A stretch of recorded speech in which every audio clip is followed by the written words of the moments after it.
Hi guys, welcome to Safi Mixed. In this video, I want to prove that the acceleration of the two hanging masses in a Atwood machine under the condition of inextensibility of string remains same.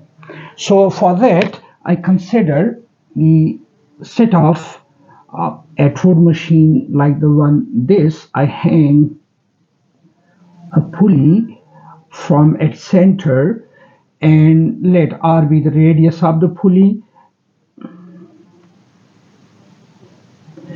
and I hang two masses, one of mass M1 and I hang two bar and the other M2, and let the length of this side be L1 of the string and the length of string on this side be L2, and R is the radius. And we assume that the string is inextensible. That means the total length of the string during the motion or during the observation would not change, that would remain constant. So I can write L1 plus L2 plus, since we know that the total value of the circumference of a pulley is 2 pi r, and it is the half of the circumference is occupied by the string. Therefore, the length of that part I can write 2 pi r. That is the length of the rope over the pulley, turning over the pulley or wrapping over the pulley is 2 pi r, and this whole is equal to capital L, the length of the total string. Now, if the string is inextensible, that means this L would remain constant. Similarly, R is constant. So I want to find the dynamics of the system and want to find the acceleration. So what I do, I differentiate this equation with respect to time.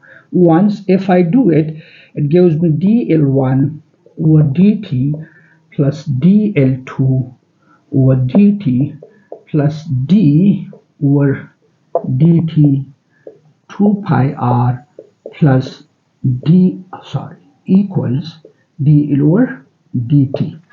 Now, since L is constant, it is not changing with time, therefore the derivative of capital L is 0.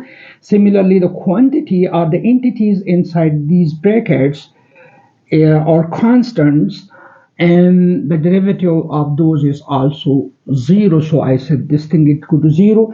But with the passage of time, this length is changing. Let M2 is greater than M1 and there is no friction. We consider the mass of the pulley to be negligible, so it doesn't have moment of inertia. Then with the passage of time, this mass is going down, this one is going up. So this length is changing, this length is changing, but the length of the pulley over the pulley, but the length of string over the pulley is constant, and therefore I can write dL1 over dt plus dL2 over dt equals 0. And if I differentiate this once more with respect to time, I would write d squared L1 over dt squared plus d squared L2 over dt squared equals 0. Or in other words, this is the acceleration of mass M1, this is the acceleration of mass M2. I can write this as L double dot 1 plus L double dot 2 equals 0. Or I can write A1 equals minus A2. That is, the magnitude of the two acceleration is same, and they are opposite in direction because one body would be moving in the upward direction, the other would be moving in downward direction. So I can write magnitude of A1 is exactly equal magnitude of A2. So they are equal in magnitude. And you see, how did we get this? This result we obtain only if the length of the string is constant. That is, if the length is not changing with time. However, if the length is changing, then this term would not be equal to 0. This term would have certain value, and at the end, when we differentiate it for the second time, we wouldn't have this 0. Rather, we would have this d square over dt square.